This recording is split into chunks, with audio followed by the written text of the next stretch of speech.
So welcome. Thank you for joining us for this webinar on Dialing Down Barriers, a quality improvement journey to strengthen connection and equity. My name is Courtney Kupka, and I'm the Research and Evaluation Coordinator here at Access Alliance Multicultural Health and Community Services. To get us started, I would like to begin with our land acknowledgement as we have gathered you here today. At Access Alliance, we confirm that as individuals and community groups, we continue to benefit from living in Tkaronto, known as Toronto, today on lands that belong to many Indigenous nations, including the Huron-Wendat, the Anishinaabeg, the Haudenosaunee, and the Mississaugas of the Credit. We recognize the ongoing impacts of colonialism on Indigenous, Métis, and Inuit people. This includes understanding the impact that the forced removal from their land, the genocide perpetrated against them, and the enforcement of residential schools have on Indigenous peoples, their culture, and communities. We honor and respect the resilience and resistance of Indigenous peoples and nations across Turtle Island. We are all treaty partners and as such are responsible and accountable for peacefully sharing and caring for the Great Lakes region. We commit to addressing and opposing any and all colonial violence and strive to practice solidarity with Indigenous peoples by listening, learning, building relationships, and taking action. I would also invite you to put in the chat where you are joining from today.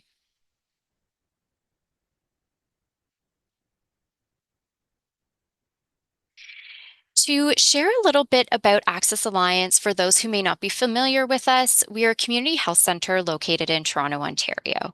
We provide accessible, community-governed, interprofessional primary health care for immigrants, refugees, and their communities. Our mission is to provide services and advocate to improve health outcomes for these individuals who have been made vulnerable by systemic barriers and poverty. To introduce our speakers of the day, joining me is Cliff Ledwos, our Acting Executive Director, Suresh Haider, our Immigrant Insight Scholar Fellow, and Lori Zagar, an independent QI coach who supported us through this project. This work was made possible by funds provided by the Ontario Trillium Foundation through the Resilient Communities Fund. So the session goals are listed on the screen, and in some, we really want to share our experiences and learning so that others can embrace and use this knowledge as well. Before we get into the details of the presentation today, there are just a few key terms that we want to share with you. Of course, quality improvement, or QI, which we may use interchangeably throughout the presentation. NUIC, our non-insured walk-in clinic, is a specialized service offered specifically at our West End location and comes into play throughout the presentation today. We may also refer to our auto attendant phone menu or phone tree, which ultimately refers to the options available in our phone system. And in case you're wondering, we have a distributed on-premise phone system, which is not cloud-based. This means that each of our locations across the City of Toronto have its own phone system. As a note, while we have learned a lot about phone systems, none of us individually are phone technician experts. So if you do have any phone technical specific questions, you can feel free to reach out to your provider for more detail and specifications about your phone system. For now, I will pass it to Cliff for walking us through the challenges and issues that got us started on this project.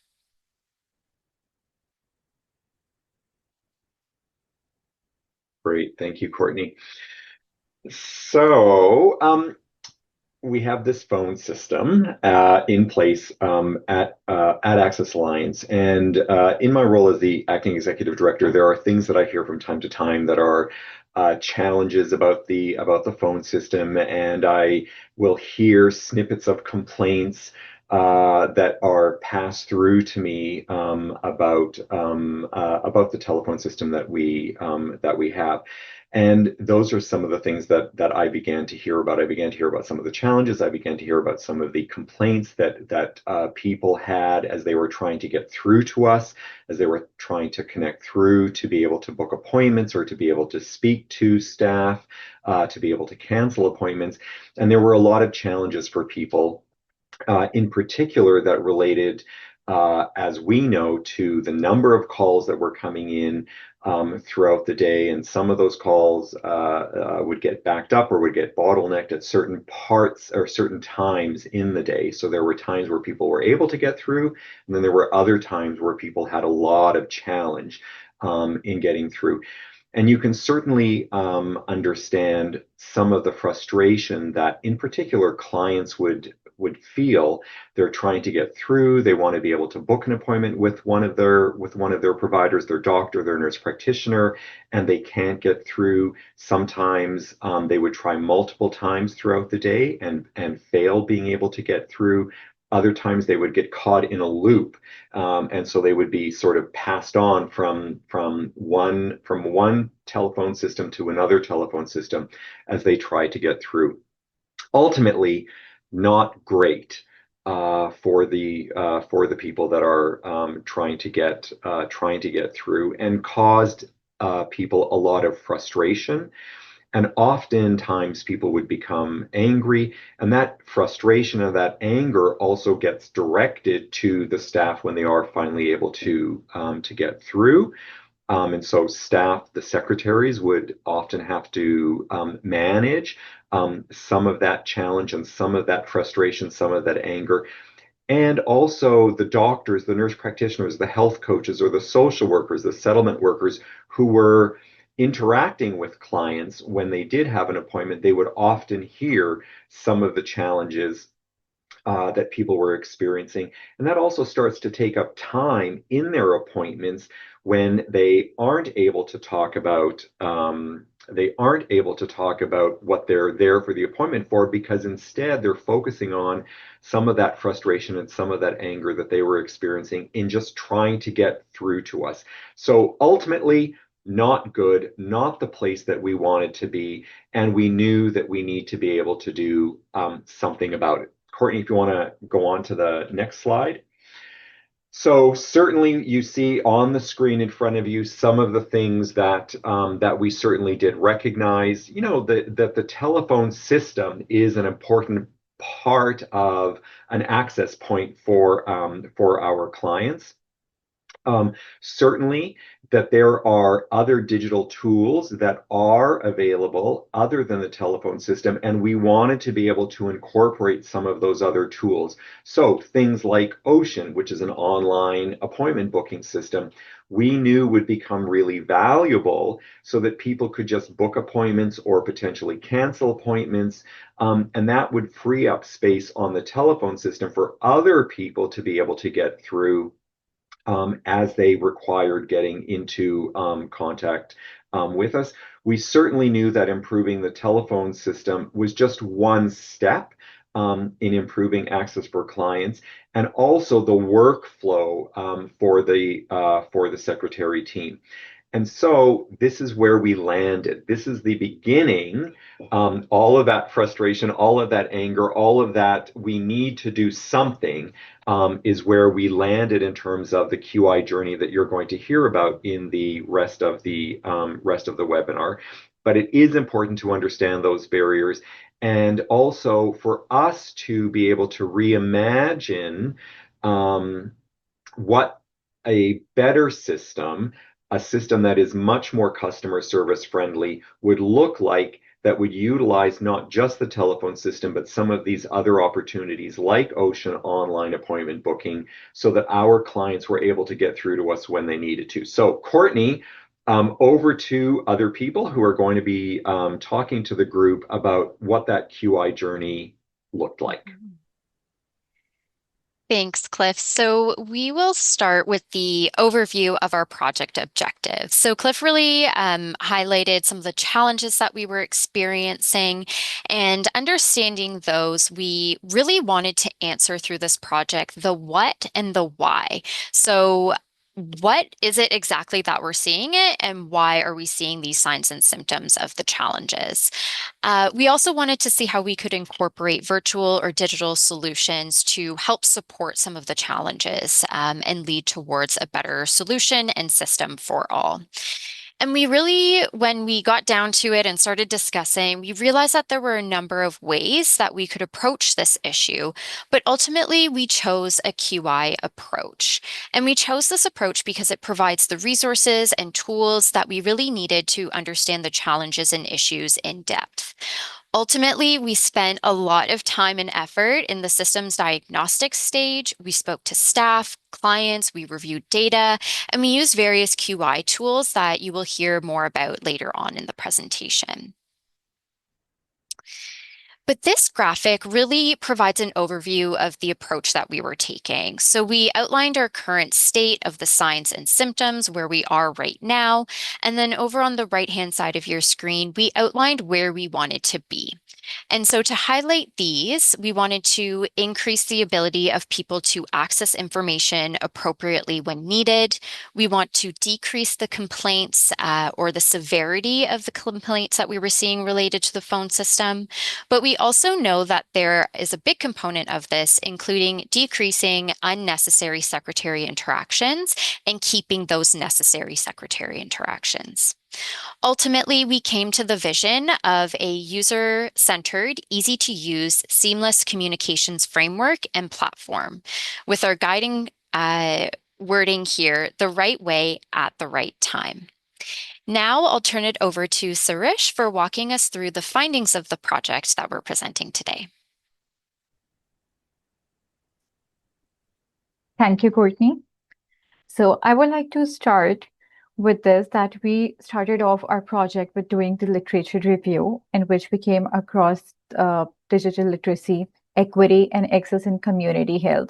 We realized that digital access and equity, they provide, it acts as a facilitator for the people so that their access is easier, it's more efficient. However, it creates barriers for people who are not digitally literate and may have difficulty in navigating through it. It could be due to language barrier as well. So these were some findings from the literature review and the environmental scan that we did. After that, we extracted the phone queuing data from the phone company, and we studied different metrics there. At first, we were not aware of what exactly we should go for, but after reviewing literature and what exactly we should look at, we realized that we should look at call abandonment rates, call answered, and the call volume that we're getting at each site, and whether the calls are answered or not, and what is the average duration of these calls. So these metrics would help us decide whether we actually have a challenging call volume or not. We also realized the peak hours in which we were getting the highest number of calls, and we collected the data from 2022 to 2023 and from 2023 to 2024.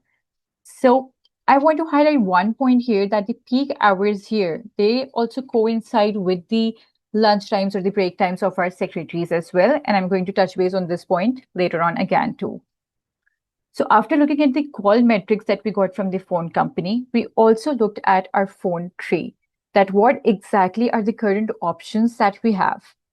So in that, we lacked the option for Newick and as well as the community programs. It was not very client oriented, I would say. And all the calls, whether it was for the programs or whether it was related to, for example, if someone wants to speak to me, that was also going to the medical secretaries. All of these findings raised an important question, that the call volume that we have, what is the most common reason that why people are calling us? After that, we moved to the next step. We did call log pilot. In that call log pilot exercise, we developed a questionnaire in which we had questions like from where, who is calling us, first of all, whether these are potential clients or the existing ones. From that, we got to know that the major chunk of the calls, or almost 76% of the calls, are from the existing clients. And what is the most common reason for calls? It turned out to be appointment related, followed by Newick related inquiries. Please note that the phone tree doesn't have any option for Newick, but we were still getting the calls for Newick related inquiries. As I mentioned, the reason was appointment related. And we also measured the call resolution efficiency because when we were studying the literature, it turned out the first call resolution is an important part. So we realized that the calls were getting through and they were resolved at the first contact. So that was one of the good finding here. Moving on to the next one. So we got enough information about the call metrics and what type of calls we were getting. However, we had to dive into the problem much deeper to understand the operational inefficiencies if they were there. For that, we conducted a root cause analysis. First, it was between the core QI team, and then we involved the secretaries as well. We covered all the five whys over there and like all the components of the fishbone diagram. We had a long list, but we narrowed it down to three main components that included processes and procedures, phone system, and the phone call volume. In the processes and procedures, we realized that secretaries were responsible for a lot of things, not just for answering the calls or seeing the in-person clients. They had a lot going on over there, and the phone ringer wasn't silent, so they were not aware they were getting a call. And phone, it was not really a priority to take the calls there. Regarding the phone system, we realized that it lacks the option for Neowick and the community programs. We were also told by the secretaries that clients just press 0 to bypass the phone menu, or they just press 1 to speak to someone. And there was lack of messaging about Ocean. That also turned out to be the reason for getting so many calls because people were not actually going to other communication channels. There were language accessibility gaps too because people were, I mean, they had this language barrier, so what else they can do? They just stood there, stayed on the line, and just waited to speak to someone. Regarding the phone call volume, we realized that it's a matter of preference for some clients too, that they just want to speak to someone. There are other barriers like digital awareness, literacy, and access. And the phone call volume was also high because in case of seasonal demands, even though we have a separate phone number, but people still chose to call the medical secretaries for that. So there were a lot of findings from the fishbone diagram, and these are just a few of them that were very important for us. Okay, so we didn't want to stop here. We didn't want to assume that these are the challenges that clients are facing. We wanted to hear more from the clients. That's when we decided, okay, now we are going to the clients and we are going to ask them about their experience. We developed another questionnaire. It was a short survey, and we asked them about their phone experience, their website experience, and how long was the waiting and everything. From that, we got some interesting findings that clients were actually ignoring the prompts. Some of the clients were like, oh, I don't have the patience to listen to the phone system. I would just, press 1 or press 0 because I want to speak to someone. So these were the barriers that we got to know from them firsthand. And yeah, there were language barriers. Some people were like, we don't understand what exactly is the phone system saying. There was lack of awareness of Ocean. People haven't heard of Ocean at all. Although there are signage over there, but people just don't look at it. While when people got to know about Ocean, they were quite interested to use it, especially the younger generation that is digitally literate. They were very interested to use it. Although there were some restrictions due to OHIP requirements, but whoever can use it, they were very interested. And there's a matter of preference too. Some people just prefer phone no matter what. Regarding the website, so there was again lack of awareness of Ocean.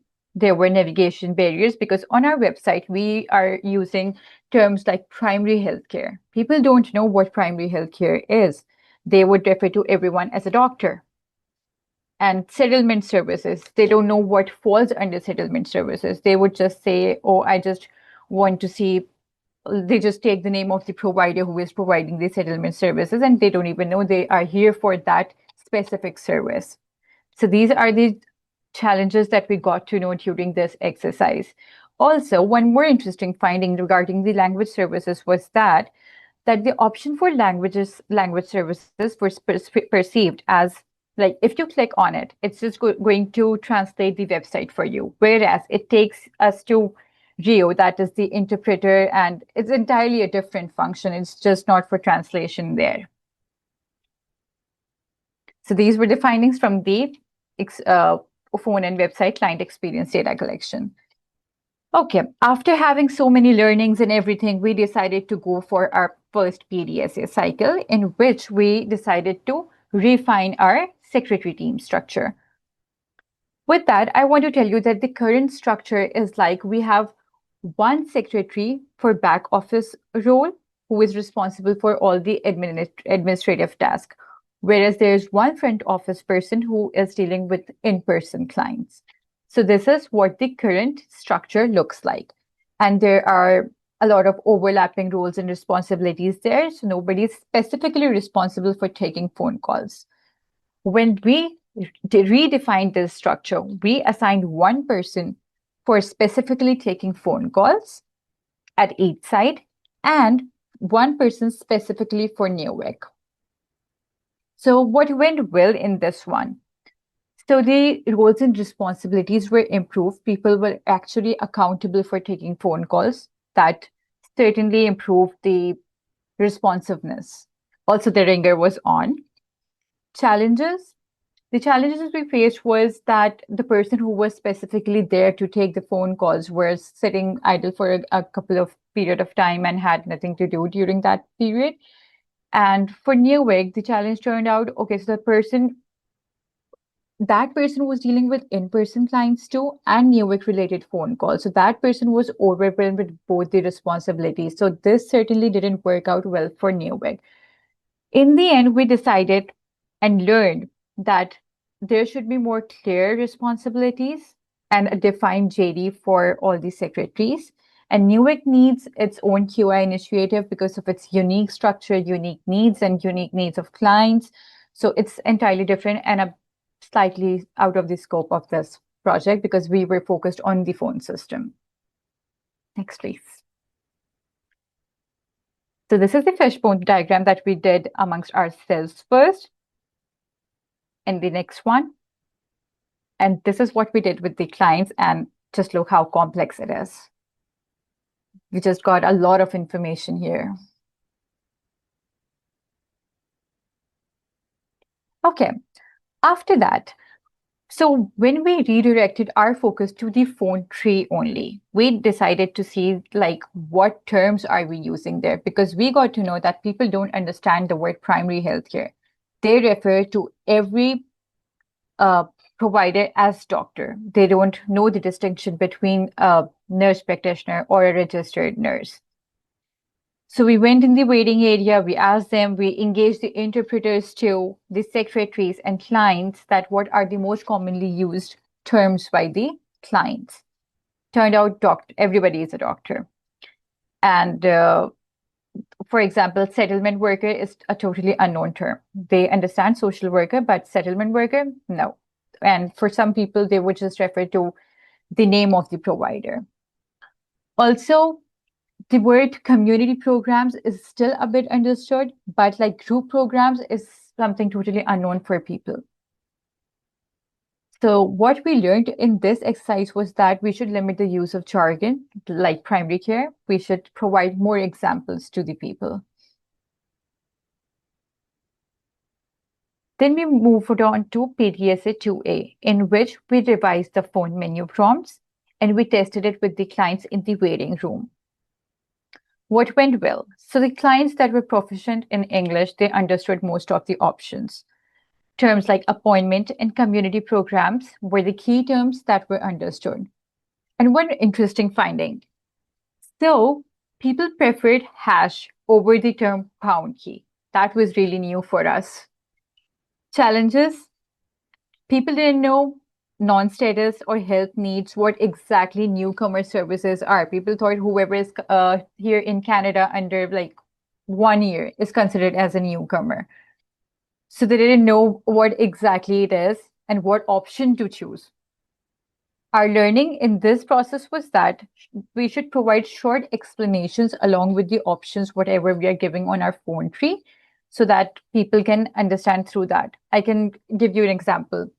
Like if you want to book an appointment with your doctor or nurse practitioner, press this. Instead of saying that for your primary healthcare, press this.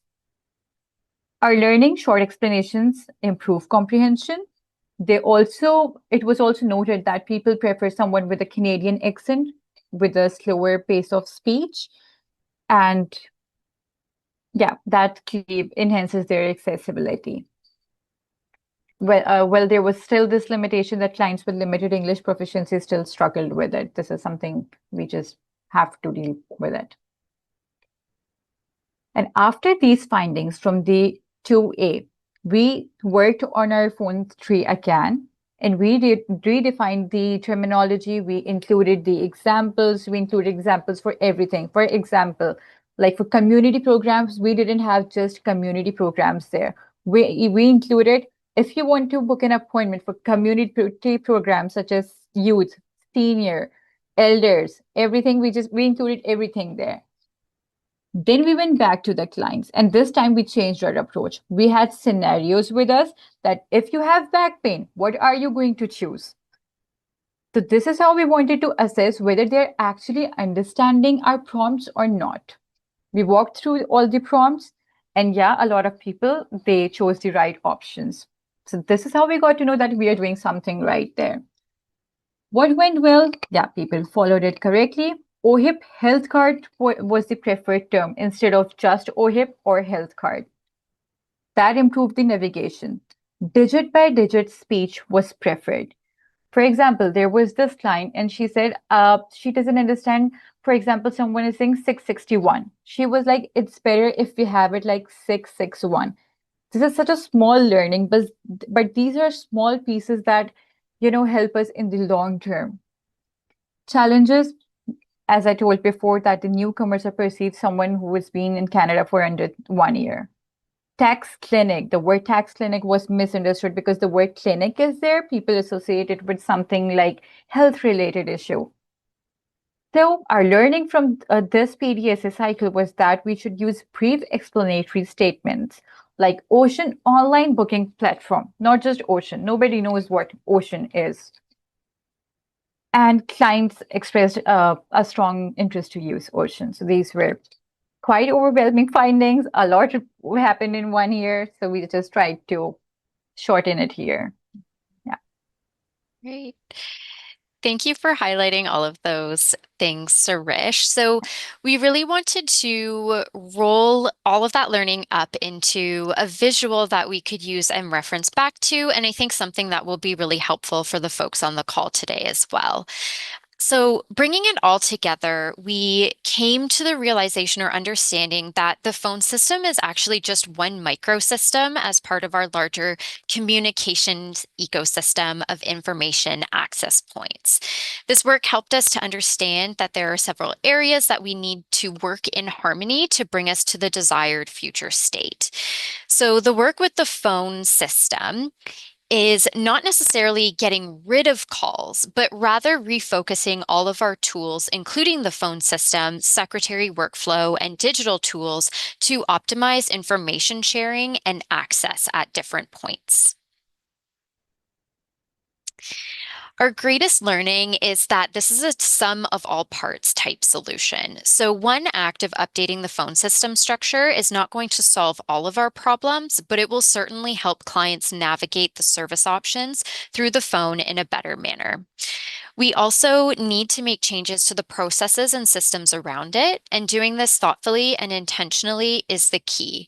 As you can tell, we've certainly learned a lot of information, albeit if it's big or small, like saying hash instead of pound. All of these pieces add up to easier, more equitable access to your phone system and other platforms.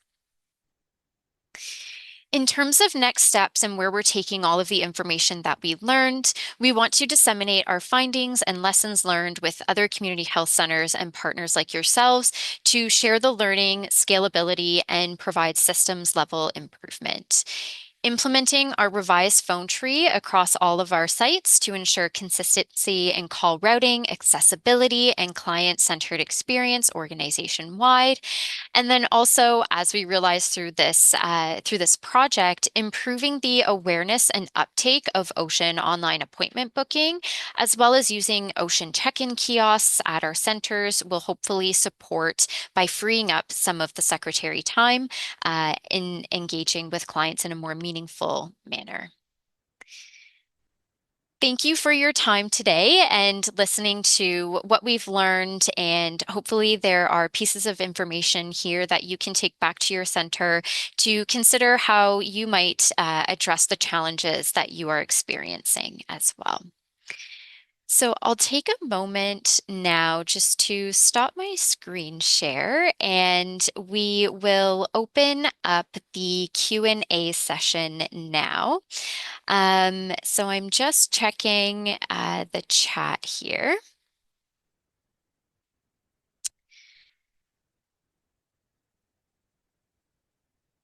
Okay, so the call survey, was it completed by secretaries at the end of each call, which will provide measurable metrics? Yes, that's correct. So when we did our phone call pilot log, we had the secretaries complete just a very short questionnaire, and perhaps I'll share my screen again so I can show you what that looked like.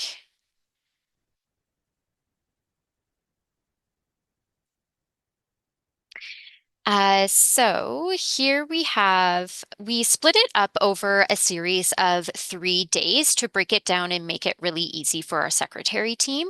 So this was example of our day one. We wanted to understand the type of caller, the service they required, and how was the call resolved. So this really gave us that key information of who is calling and why are they calling.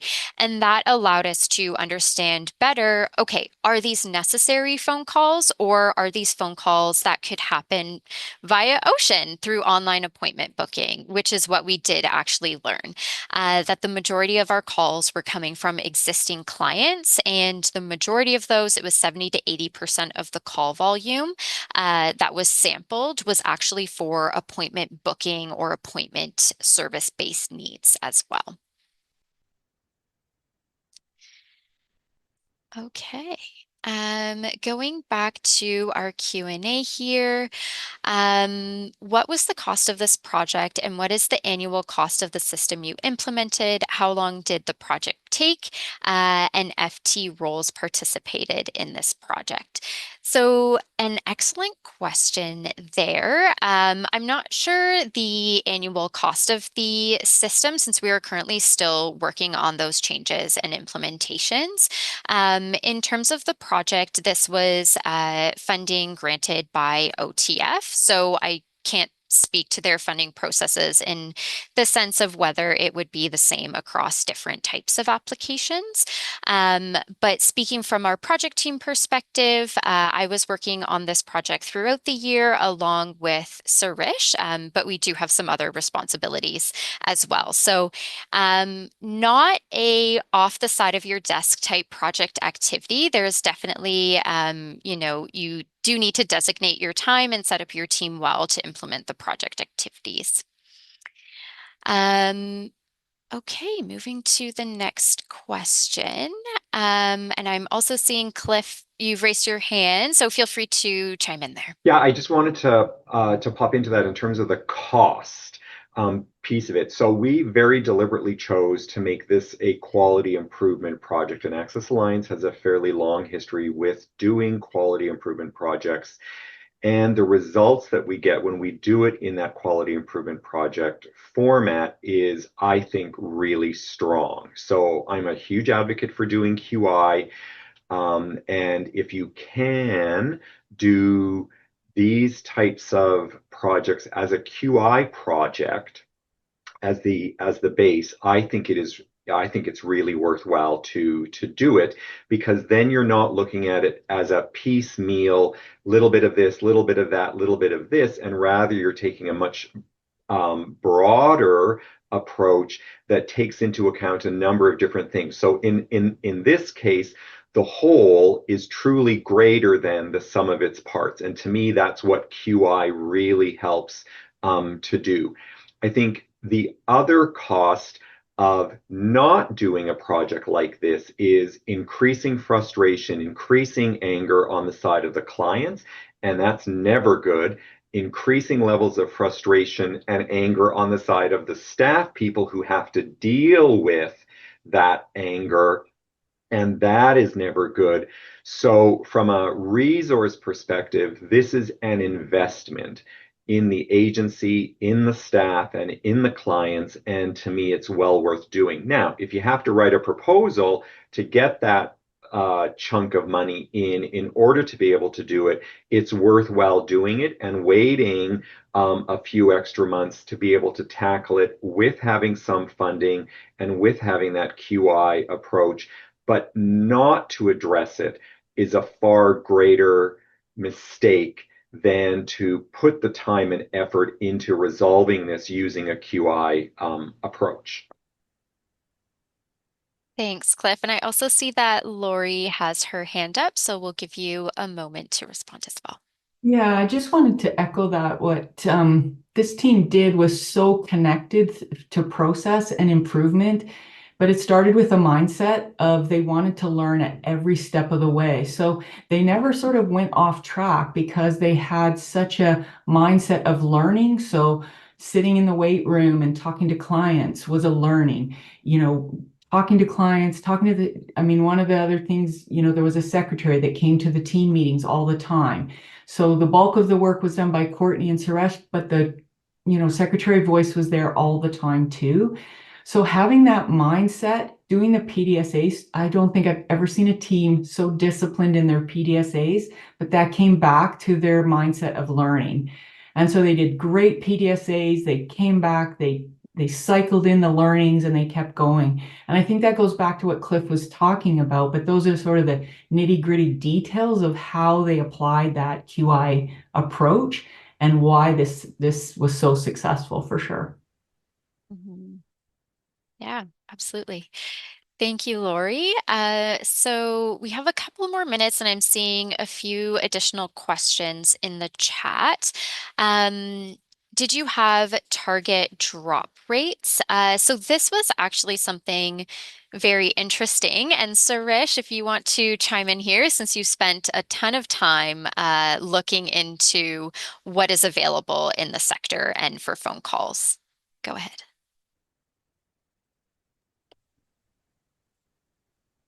A target dropped call rate.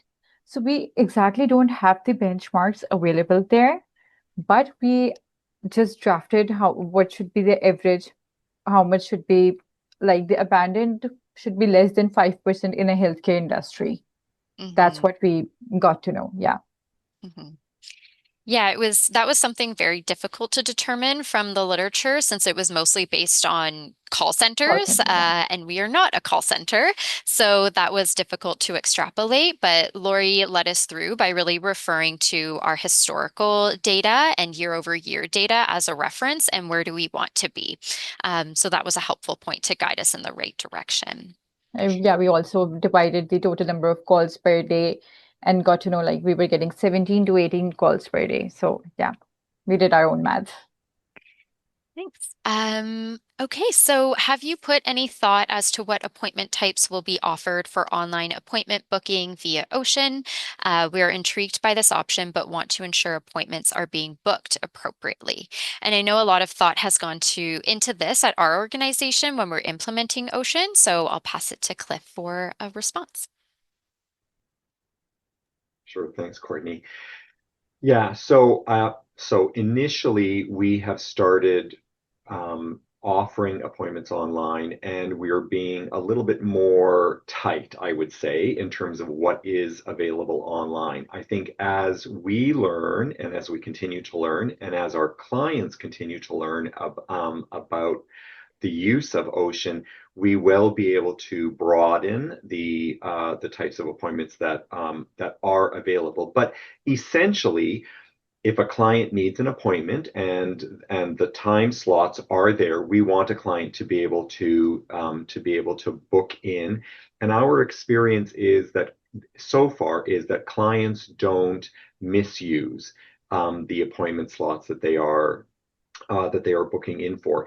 If they have a concern, they are overall using the online appointment booking properly, because they have an issue that they want to bring forward and they want to discuss. I think the other benefit of the online booking is that people are booking in appointments when they actually need them, and they see the availability of those appointments, and that's also a really positive for them, because sometimes people want to be seen immediately, and other times people want to come in but they're actually good with booking an appointment that is taking place next week, and the ocean system allows for that to happen, and the person is making that decision themselves based upon the need that they feel.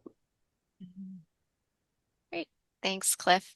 Now, I know that we're approaching 12 o'clock, and our QI coach, Lori, has to hop off shortly, but I thought I'd give you a moment to share anything further, Lori, that you would like to about this project from your perspective. Yeah, I think I'm just echoing again how this team had such a great mindset in terms of learning. And as Suresh said, it's often the little things you learn that can have the biggest impact. So no one's, I don't think we sought at the beginning to learn all those nitty-gritty little details, but when they added up, it really had a huge impact. So I think we were pleasantly surprised by some of those little learnings, but that was all part of the learning mindset, and it was great. And congratulations to this team, because they really, really have done amazing work. Great. Thanks so much for sharing, Lori. I'm seeing that it's almost 12 o'clock, so we'll give the invite if anyone needs to hop off for their next meeting or lunch break, feel free. And I'll just respond to the last question in our chat, which is by Lori. Thank you. Was there training giving to medical secretaries on how long they can be on the call and how to shorten the conversation? So that's an excellent question, and it was absolutely one of the factors that we have considered. We didn't explore it further since our focus for this project was specifically on our phone system structure, but that is part of some of the feedback that we've given back to the manager to continue that work moving forward. I think something to point out that's not knowing everyone's client base on the call here, but something that's, of course, a consideration of our clients is that language and interpretation barrier, which can lengthen a phone call at some times.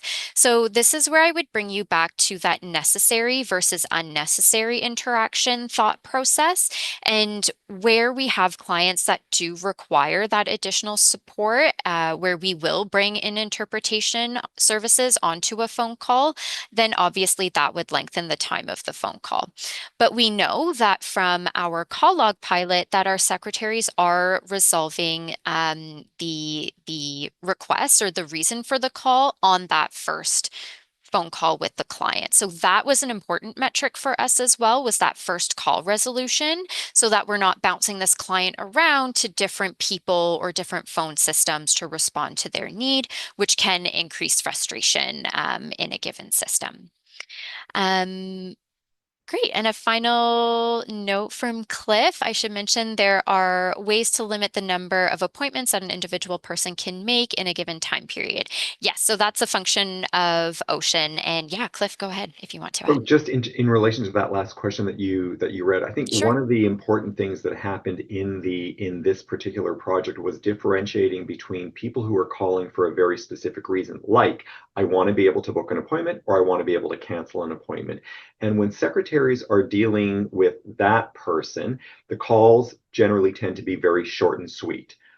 I know what I want. I want an appointment. Let's find the appointment time, or I want to cancel my appointment. Let's cancel the appointment. Versus a person who might be calling for, I want information, and it's a lot more chatty. In our previous system, the secretaries were the same person who answered both of those types of questions. And that's where some of the frustration, I think, was coming from, because these questions would generally take longer and be a lot more chatty. And so we are making sure that as we build our new system, there is these questions that go directly to the secretaries to book or cancel appointments. And then for people who need more information, there is another person who can answer those types of questions. And so that should help to balance out the amount of time that it takes when I just want to call in and get something done and then get off the phone and get on with my day versus I need a little bit longer because I'm truly asking questions that need more talking involved. Yeah, absolutely. All right. And with that, we've come to the end of our time together today, but I would like to thank you all for joining us. And I hope you've learned something that you can take back to your center and explore more, even if it's not a direct translation to your center. If it just gave you an idea or a spark to explore, that is a huge success for us in sharing this information. I will note that we, of course, have recorded the presentation today, and we will be in the coming weeks sharing a web page with our recording here and some other information. So I'll just pop my email into the chat. If you do have any questions or follow-ups, feel free to reach out. But like I said, we will be sharing back this information in a few weeks' time to everyone who registered for the session today. So thank you very much and enjoy the rest of your day. Thanks, everyone. Bye.